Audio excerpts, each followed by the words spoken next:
Спасибо большое. Уважаемые дамы и господа, коллеги, друзья, очень рад приветствовать вас в этом замечательном зале Большого театра на праздновании 20-летия канала Russia Today.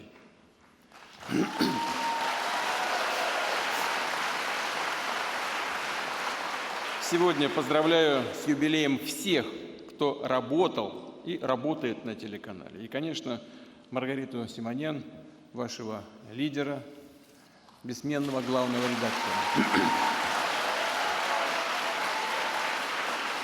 Дорогая Маргарита, мы все знаем, в этом коллективе точно знают все, как вам сейчас непросто и через какой период в своей жизни, вашей семьи вы сейчас проходите. Но на работе вы всегда проявляете мужество, стойкость. Уверен, что ты справишься и сейчас. Спасибо. Я обещаю. Твои друзья, твои коллеги, они всегда были рядом и будут рядом с тобой.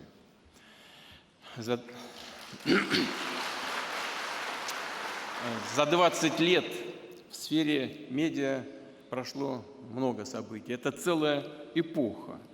И канал Russia Today прошел путь от идеи до глобального бренда, о котором знают сегодня во всем мире. Благодарю ваш деятельный, творческий, сплоченный коллектив за высокий профессионализм, за преданность профессии и долгу, за то, что вы смело, самоотверженно и настойчиво отстаиваете правду в глобальном информационном пространстве. Мы помним, как в начале 2000-х ведущие западные средства массовой информации злоупотребляли своим монопольным положением, а зачастую, точнее, практически всегда, под видом объективных новостей выдавали на гора все, что хотели, пытаясь насаждать в умах и сердцах миллионов людей не просто какие-то новые правила, а скорее даже основанное на ложных нравственных ценностях новое цивилизационное пространство. И до сих пор вызывает возмущение, когда террористов, которые захватывали заложников и организовывали смертоносные взрывы в наших городах, школах, в больницах, в эфире в известных западных каналах называли повстанцами. Хотели, чтобы мир сочувствовал этим мерзавцам и детоубийцам. Нам тогда было сложно информационно защищать правду, отстаивать подлинную картину происходящего, потому что за пределами нашей страны у нас не было своего мощного голоса. Подчеркну, что суверенитет России, за который мы боролись, продолжаем бороться и будем бороться всегда, зависит в том числе и от нашей способности доносить до людей на планете объективную, непредвзятую информацию. Поэтому RT должен был появиться. И это и произошло 20 лет тому назад. И перед компанией стояла нелегкая задача – выстроить работу на качественно новом, содержательном и технологическом уровне. Искренне рад, что у нас, у вас это получилось. И получилось с блеском.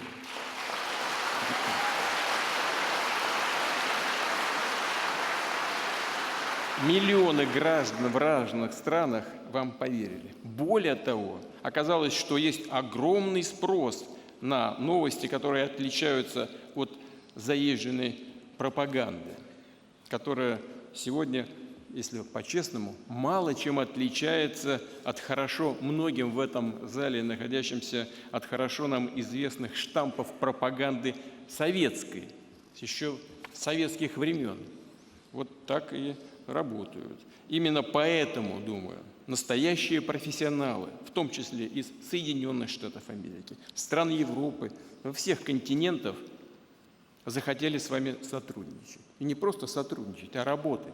И не из-за денег, разумеется, а прежде всего из-за того, что вы предоставили возможность этим людям высказывать свою позицию, доносить эту позицию до миллионов людей.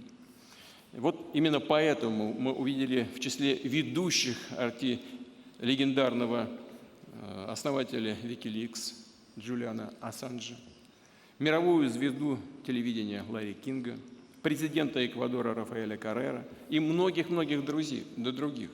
Вы быстро набирали популярность и влияние. И, как следствие, конкуренты вам стали просто завидовать. А иногда, на мой взгляд, не просто завидовать, но и бояться. Это верный признак того, что вы работаете на шаг впереди и сами задаете информационную повестку, делаете нужное, значимое дело. И вот когда вы заявили о себе в полную силу, тогда те самые конкуренты и стоящие за их спиной правящие, так называемые правящие элиты, показали свое настоящее лицо. Сейчас только Маргарита об этом рассказывала. Да, она мне так регулярно рассказывала о том, как на вас пытались и пытаются прижимать на площадках за рубежом. Годами они учили нас, как надо жить, как должны работать средства массовой информации, как нужно понимать демократию и что это такое демократия, что такое настоящая свобода слова, убеждали в важности конкуренции, плюрализма мнений и так далее. Но что же стало происходить с этими наставниками, когда появился RT и сотни миллионов людей начали смотреть телеканал, предлагающую новую интерпретацию событий? Реакция вот этих самых элит, о которых я уже вспоминал, была примитивной и прямолинейной. Запретить, отменить, заблокировать.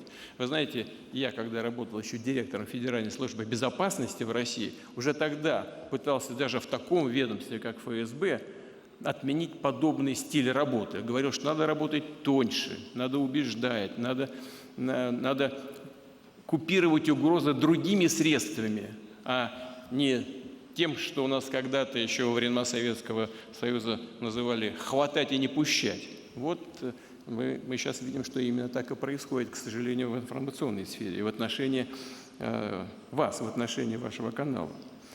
Очень просто обвинить в пропаганде и дезинформации, во вмешательстве во внутренние дела. А ведь вы ничего не навязывали, а просто предлагали альтернативную, правдивую точку зрения. И таким образом отстаивали в том числе и право на выбор зрителей и слушателей ваших. Но уже в самом наличии такого выбора партнеры видели угрозу для себя.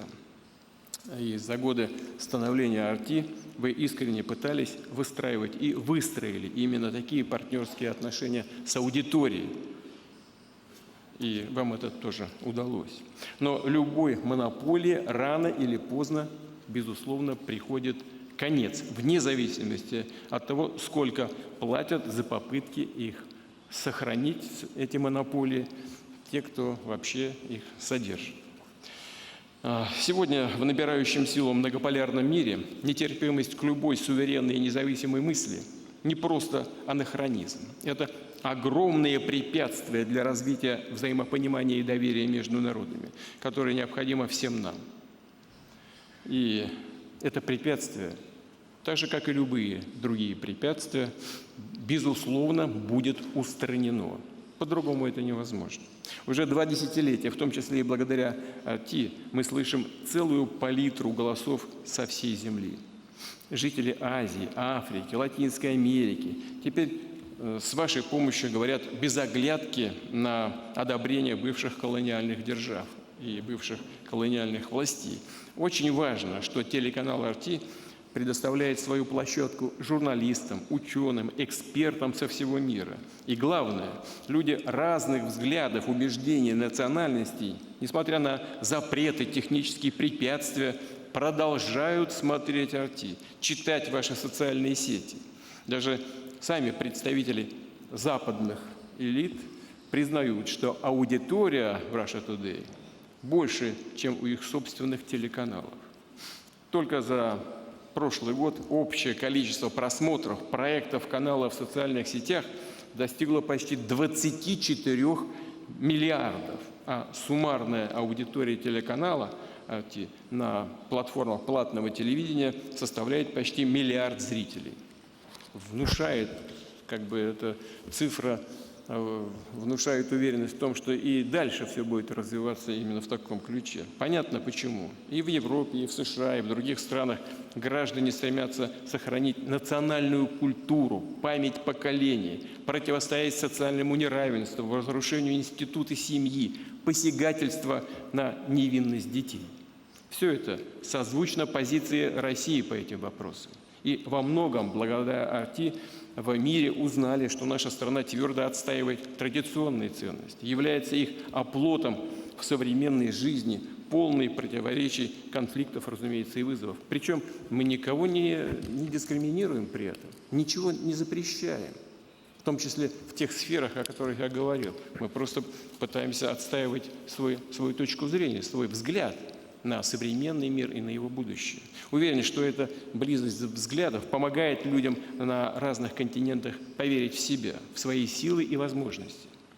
Сложно переоценить вклад в Russia Today в нашу общую борьбу за создание более справедливого, устойчивого, многополярного миропорядка, за сохранение цивилизационного многообразия, за сплочение вокруг этих созидательных идей все большего числа стран, людей, народов. И хочу подчеркнуть, вы ведете трудную, напряженную работу на своем участке и за будущее нашего народа, и за будущее миллионов людей на планете, которые стремятся к настоящей истинной свободе. Дорогие друзья, журналисты, операторы, коллеги из других медийных проектов RT всегда в эпицентре и на острие событий. Всегда на передовой, в прямом и переносном смысле этого слова. Бесстрашие и приверженность правде – главные черты сотрудников канала. Мы видели это и в Ираке, и в Сирии, в целом на Ближнем Востоке, и во многих других горячих точках. И сейчас в зоне специальной военной операции вы продолжаете эту же традицию. Рискуя своей жизнью, вы рассказываете о героизме и подвигах бойцов и командиров. Много примеров тому, что в RT работают люди, верные своей профессии, преданные родной стране и своим убеждениям. Потому что даже иностранцы, которые работают у нас, граждане других государств, а таких немало на канале, они, отстаивая свои собственные убеждения, помогают своей стране продвигать эти мысли на территории своих стран, среди своего населения. Они поступают абсолютно честно и открыто. Только что перед тем, как зайти сюда, на историческую сцену Большого театра, мы встречались и беседовали с вашими коллегами, работающими в зоне боевого соприкосновения и снимающими фильмы о героях специальной военной операции, которые присутствуют в этом зале, и я бы попросил их отдельно поприветствовать.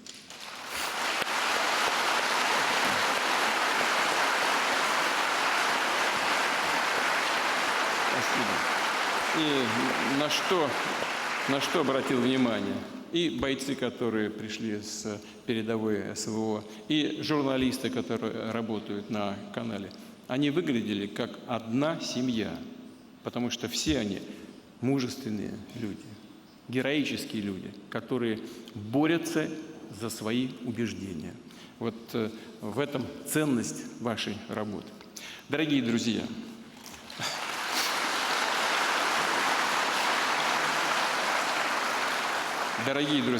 20 лет – это этап большого пути вашего канала и вашего замечательного коллектива. Мир стремительно меняется, технологии трансформируют журналистику, социальные сети задают новые ритмы, аудитория все чаще смотрит новости в цифровом формате. Вы успешно отвечаете на эти вызовы, остаетесь смелыми, открытыми и креативными. У RT есть главное – опыт, профессиональная команда и доверие зрителей. В RT свободолюбивая атмосфера, очень много молодых людей, за которыми будущее. Поэтому впереди у вас, безусловно, новые победы. Я желаю продолжать развиваться, находить новые форматы и новые темы в острой борьбе за за умы и за сердца людей. И чтобы побеждать в этой борьбе, необходимо и дальше использовать ваше секретное, стратегическое, высокоточное, межконтинентальной дальности оружие. Правду.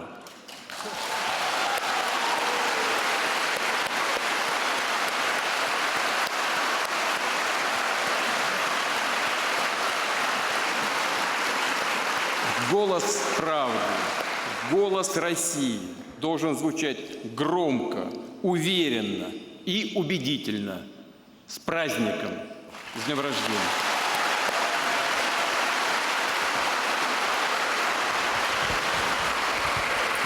Спасибо, Владимир Владимирович. Да вы пока присядьте, когда Владимир Владимирович будет уходить, тогда встаньте. Дадите 2 слова мне сказать в ответ? Их не остановить, Владимир Владимирович. Спасибо большое. Спасибо. Если бы я умела краснеть, я сейчас стояла бы здесь багровая, как рак. Вот вы упомянули, кстати, Рафаэль Корреа, он сейчас в этом зале. В этом зале наши друзья, наши коллеги со всех континентов, из огромного количества стран, которые приехали нас поздравить. В том числе люди, кем гордились бы, я думаю, их предки. Здесь есть, например, потомки Шарля де Голля, Бисмарка. Здесь вот сын действующих президентов Никарагуа присутствует. Есть депутаты Европарламента, с которыми я не знаю, что сделают, когда они вернутся, но тем не менее они до нас доехали. Я хочу сказать всем спасибо. Я хочу сказать огромное спасибо, Владимир Владимирович, вам за то, что вы совершенно справедливо отметили. Мы работаем, исходя из своих убеждений. Мы защищаем свои убеждения. И это привилегия иметь возможность не просто лежать и ворчать на диване, а работать за свои убеждения. И эта привилегия у нас есть благодаря вам. Я помню, когда вы меня назначали 20 лет назад, мне казалось, что мир сошел с ума, и главной задачей было не опозориться. И представить себе было невозможно, что все это, во-первых, будет создано, а во-вторых, превратится в такую огромную махину. Я хочу в вашем присутствии поклониться. Поклониться ребятам, которые работают на Арти. Это тысячи людей, которые подвергают своей жизни риску. Вчера погиб наш коллега из МИА «Россия сегодня». Второй находится в тяжелом состоянии, сейчас врачи борются за его жизнь. Это, к сожалению, новости, которые стали нашей обыденностью, это часть нашей профессии. Когда мы идем на журфак и получаем свой диплом, мы понимаем, на что мы идем. И тем не менее, это всегда, безусловно, трагедия. То, чему подвергаетесь вы все, и мы, когда они с нами борются, как вы справедливо заметили, Владимир Владимирович, ну, тут что, это у нас вызывает скорее смех, знаете. Мы же русские люди, даже если некоторые из нас армяне, а мы крепчаем, что называется. Поэтому нам от этого только еще задорнее. И все санкции, невозможность куда-то ездить, что-то там смотреть, с кем-то общаться, это такая ерунда для всех нас по сравнению с невероятной честью и гордостью служить своей Родине. Спасибо вам от всей души за это. Я всех поздравляю.